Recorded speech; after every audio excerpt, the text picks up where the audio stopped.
¿Quién? Los mitos, ya lo había dicho yo. Hace un rato nombraron poemas y poesías.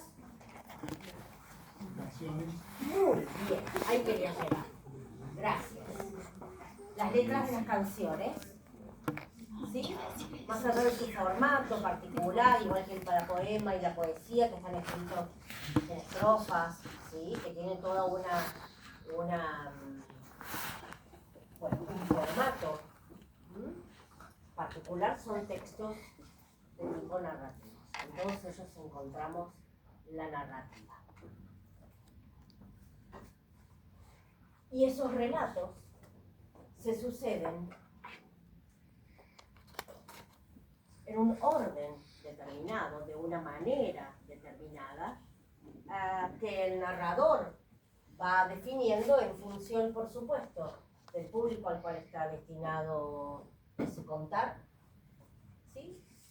Eso que está queriendo compartir con alguien, quién es el otro que está escuchando o leyendo. De eso dependerá la manera en que el narrador decide, bueno, contar lo que tiene ganas de contar, ¿verdad? Es lo que nos pasa a nosotros cuando contamos algo de nosotros mismos, o algo que vimos, o algo que nos pasó durante el día, o algo que presenciamos durante el día. En función de quién sea ese otro que está escuchando, bueno, más o menos acondicionamos ese relato para que pueda ser comprendido por el otro, ¿verdad? En principio habíamos dicho, ubicamos a ese otro a partir de estos dos, exactamente, de esas dos disposiciones sumamente necesarias, que son el tiempo y el espacio, pero le damos a ese relato, a ese contar, a esa narración que estamos haciendo cuando compartimos algo con alguien más, bueno, un orden, ¿bien? Muchas veces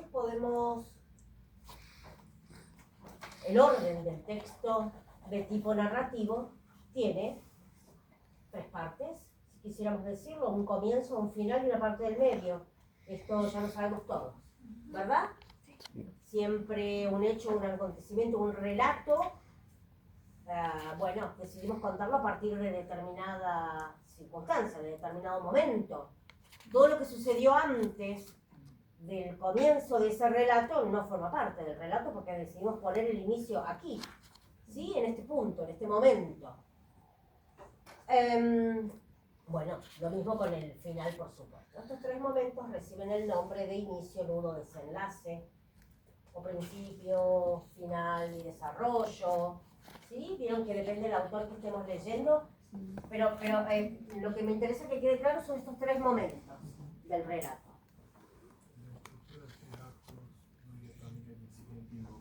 Sí, totalmente.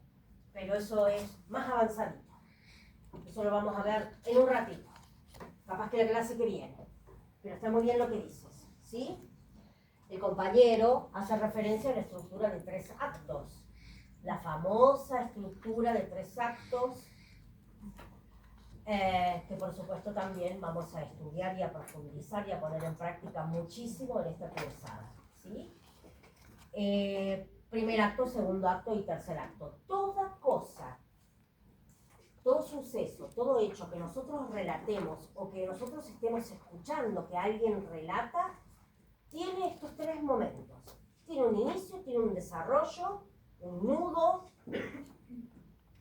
una parte del medio, ¿sí? Un conflicto, y tiene un final.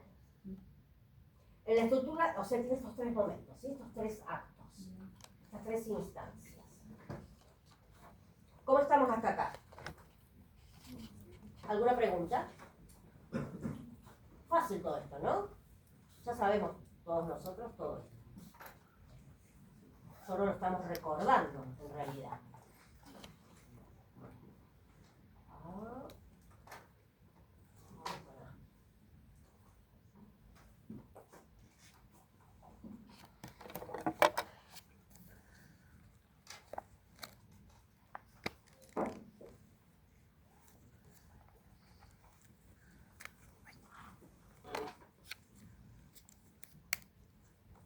Ay, qué chiquito que se ve.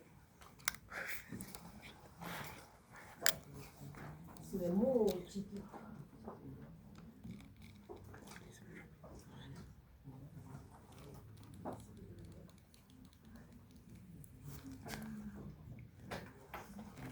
Repasamos. El narrador es quien cuenta. Recibe el nombre del narrador, habíamos dicho. Ese narrador puede estar dentro de la historia que está contando, en el caso de que estemos contando algo que nos pasó a nosotros, ¿verdad?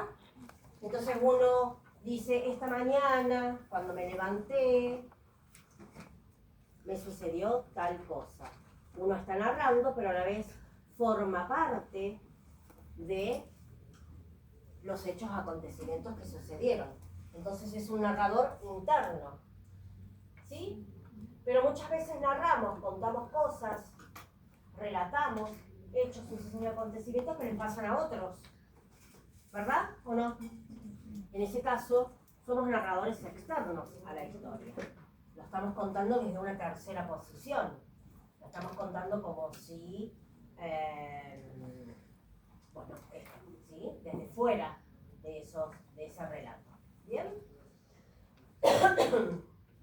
En función de estas características del narrador, de dónde esté ubicado el narrador y de qué tanto ese narrador quiera involucrarse, necesite involucrarse durante el relato que está construyendo en la historia, la persona a partir de la cual uno elige contar, ¿sí?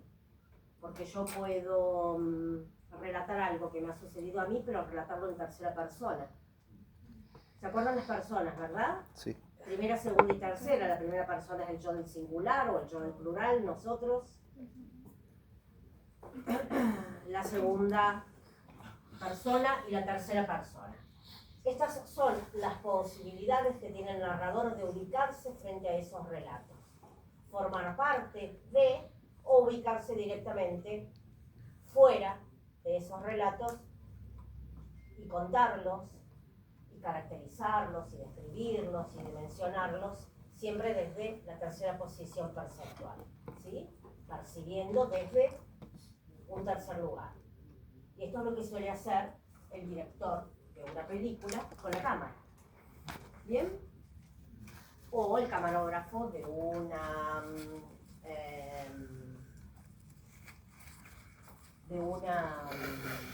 crónica periodística, por ejemplo. Denme un segundito y vemos. ¿Qué les aparece en la clase, muchachos? ¿Cómo? ¿Qué les han aparecido en la clase? Está bueno, no sé. Bueno, no lo digo nada, si no me parece interesante la materia, está bueno. El tema es que es pesadito. No, ya estamos regular. Lo paro.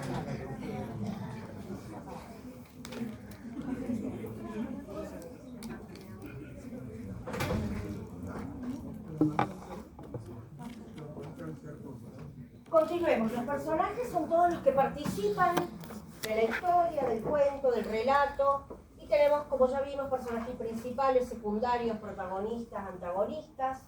Las acciones es todo lo que sucede, todo aquello que estamos describiendo, que estamos poniendo, que estamos compartiendo con alguien más. Y esa sucesión de acciones son las que construyen, terminan dándole forma a esta cuestión argumental, ¿sí? Al argumento de la historia, que siempre tiene, como dijimos, un principio, un desarrollo y un final. En los tres actos, en el planteo de los tres actos narrativos, este inicio, este comienzo del relato, recibe el nombre de planteamiento. En la instancia de planteamiento es cuando el narrador da mención al espacio, por ejemplo, y al tiempo, ¿sí? Y a la acción a partir de la cual he decidido comenzar a contar, comenzar a relatar. Que en principio, en el planteamiento, siempre está presente ese acontecimiento inicial que de alguna manera está desequilibrando la cotidianeidad de ese personaje, ¿no? que está poniendo en desequilibrio esa normalidad de un hecho que si no estuviese pasando por ese acontecimiento, por ese hecho puntual, no sería necesario contarlo, no sería necesario ni interesante relatarlo. En esta estructura argumental narrativa tenemos después la instancia del desarrollo, que son todas las acciones, los hechos, los sucesos y los acontecimientos que los personajes, el personaje, su antagonista, los otros personajes van sobrellevando a lo largo de la historia, y la resolución, de la manera en que también la podemos encontrar con ese nombre, al cierre o al final de la historia.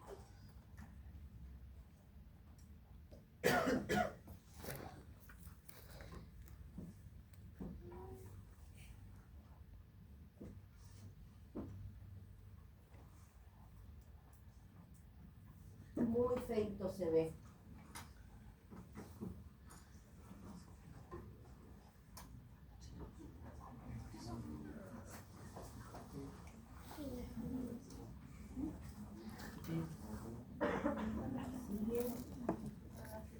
Bueno, de todos modos va a quedar en el aula virtual, hay una clase grabada de este tema, ahí para que puedan estar bien y lo puedan repasar con tiempo. En la diapositiva anterior teníamos una palabra nueva. Voy a volver. Nadie me preguntó a qué nos referíamos cuando hablamos de trama. ¿Qué será la trama? ¿Qué les suena? ¿Qué les dice esto? Es una palabra que todos conocemos. Todos hemos escuchado trama. ¿Se apagó? Se apagó el compu, me parece. A ver. Bueno, muchas gracias a la compañera que nos prestó la pregunta.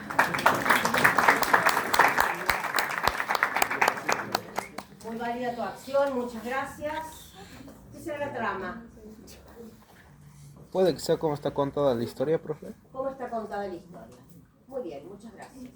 ¿Me recuerdas tu nombre? Nicolás. Nicolás. ¿Y por qué dice esto Nicolás? ¿No era esto el argumento? ¿Qué diferencia hay entre trama y argumento? Entonces, si habíamos dicho que el argumento tiene un principio, un desarrollo y un final, estas tres partes. Ahora el compañero dice que la trama es cómo está contada la historia. ¿A qué se referirá Nicolás con eso? ¿Lo puedes seguir desarrollando más adelante? No.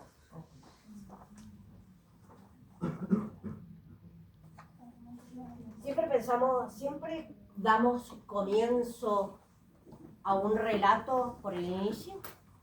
No. Ah, ¿no habían pensado en eso? Nos encanta arrancar por el final, ¿o no? Se pudrió todo, no sabés lo que pasó. ¿O no arrancamos así? ¿Y eso qué es? Ya dimos inicio con el relato, ya empezamos a contar. Ya adelantamos el final. Pero si el final va en tercer lugar, según el argumento de la historia, entonces los hechos se suceden en términos lineales, cronológicamente. Estamos todos de acuerdo con eso, ¿verdad? Todo tiene un inicio y un final. Eso está acá y en la China. Siempre fue así y siempre lo será. ¿Verdad? Nuestro día comienza cuando abrimos los ojos por la mañana y termina antes de cerrarnos por las noches. ¿Sí? Pero cuando necesitamos contar, tenemos ánimos, ganas o necesidad de contar algo que nos ha sucedido durante nuestro día, o cuando nos preguntan, ¿qué tal tu día? Y no empezamos por, sí, cuando abrí los ojos a la mañana, bajé los pies, después en la alfombra que está al lado de mi cama, me levanté lentamente después de desperezarme, fui al baño, me lavé los dientes, hice la pis, etc. No comenzamos por el principio y relatamos en orden necesariamente, siempre en orden cronológico, siempre como se han sucedido los hechos y los acontecimientos. Por supuesto que es una opción, ¿verdad que sí? Los relatos y los cuentos infantiles están todos escritos de manera lineal, cronológica, respetando